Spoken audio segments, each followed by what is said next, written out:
have seen the headlines about the US imposing massive new tariffs on goods from around the world. But what exactly is a tariff, and how does a decision made in Washington affect Indian businesses and consumers? Let's break it down.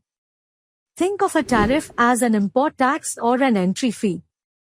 When a country imposes a tariff, it's charging extra money on goods coming in from another country. The goal is to make foreign products more expensive. This is usually done to protect local businesses from foreign competition, encouraging consumers to buy domestically made products instead.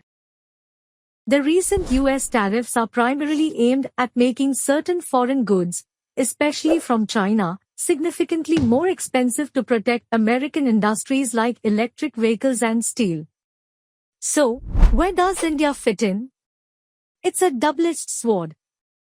On one hand, it can be an opportunity for Indian exporters to become a more attractive alternative to China.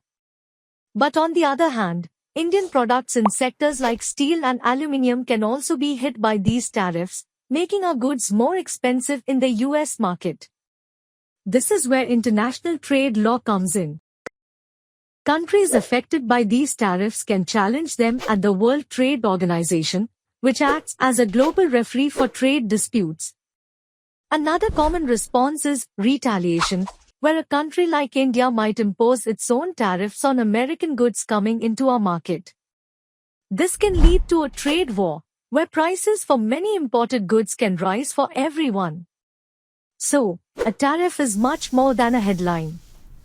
It's a legal and economic tool that can create both challenges and opportunities for India, impacting everything from exports to the price of goods you buy. Global trade rules are complex, but understanding the basics is key. You have just been briefed. For more insights on the evolving world of law from Vidhi 360, subscribe now.